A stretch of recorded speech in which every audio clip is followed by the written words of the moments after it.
Hello students, I am Diya Kashyap from Diya Educates. Welcome to my channel Science Ki Udaan.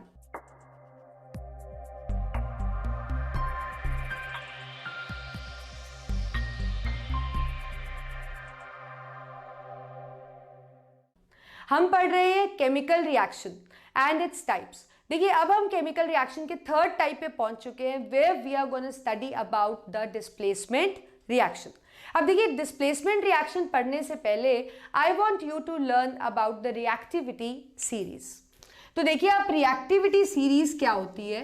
Reactivity series का मतलब है जिसके अंदर हम अलग अलग मेटल्स को बेसिकली कर हम नॉन मेटल्स के लिए भी सकते हैं, पर इस रिएक्टिविटी सीरीज में हम क्या करेंगे, we are going to arrange different metals according to their reactivities.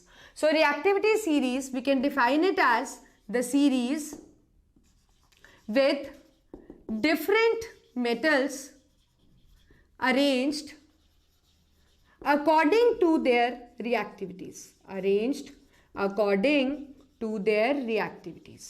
Right? तो जो सबसे ज़्यादा रिएक्टिव होगा that is on top और जो सबसे कम रिएक्टिव होगा that will be at bottom.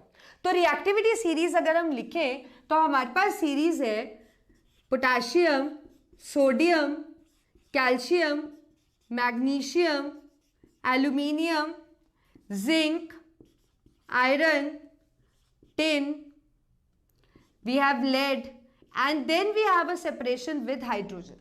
The elements which are placed below hydrogen are very less reactive. And what are those? They are copper, mercury, silver, gold, and platinum. So this is the reactivity series, and like if you want to learn it, we have a way of learning it. You can learn it by this way. Kedarnath का माली आलू जरा फीके से पकाता है. And then after you can learn these five, that copper, mercury, silver, gold or platinum. Or if you have some other way, you can actually make something out of it, so you can learn on its on your own. But the criteria is that in order to study about the displacement reaction, you need to be familiar with this reactivity series first, because this series will actually tell us that which metal is more reactive and which is less reactive. So whether this displacement reaction will take place or it will not take place, right? So this is what we have, the reactivity series.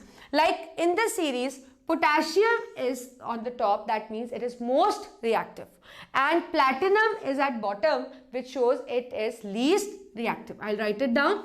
It is most reactive in nature and platinum is least reactive, right? So now I think you are familiar with this reactivity series. So now we are going to start up the displacement reaction. That what is displacement? So as the name suggests, so we have displacement. That means in this reaction there is going to be a change in the place. There is going to be change in the place, but before we should know that whose place is going to be changed, we should know that what will be the reactants in this displacement reaction, what is the nature of the reactants which are involved. So displacement reaction always takes place between an element and a compound. This is a specific condition that displacement always takes place between element and a compound. For example, let us take an example in a general form. Let us see that we have a compound, let's say AB, and we have an element C. Now, in this, the displacement has to occur. So, who is going to displace? This element should be more reactive. The substance in element form should be more reactive, and the substance in the the compound form, that is the positive valency, the metal I am talking about, should be less reactive.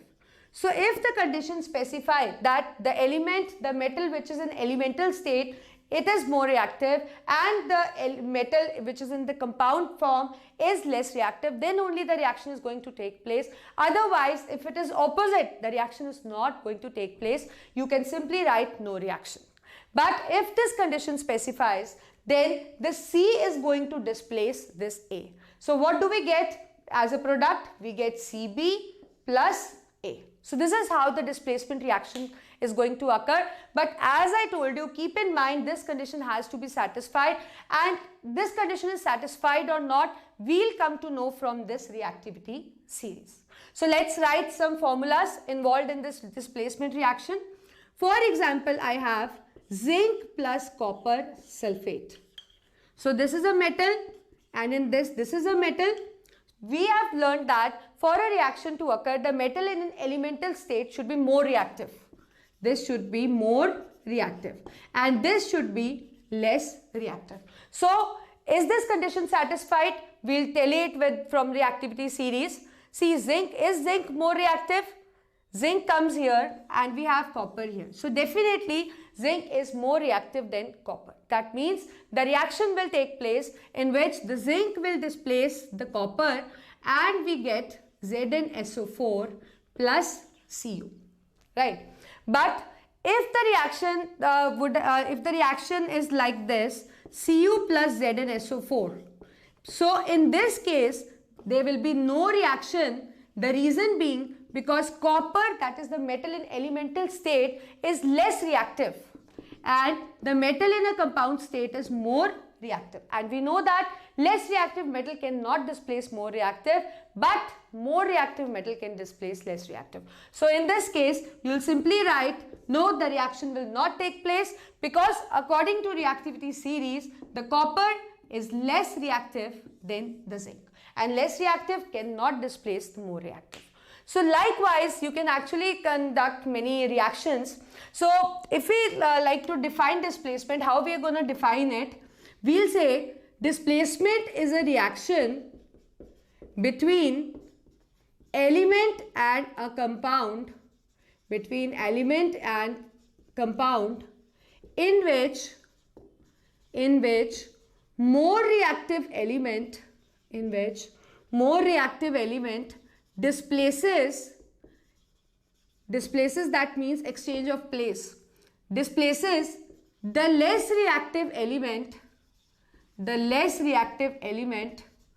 from a compound, right? So this is how you're going to define this displacement, reaction between element and compound in which the more reactive element displaces the less reactive element from a compound. As you have seen that the metal which is in elemental state should be more reactive and the one which is in the compound should be less reactive, then only the reaction will take place. So let us learn this reaction with few more examples and activity.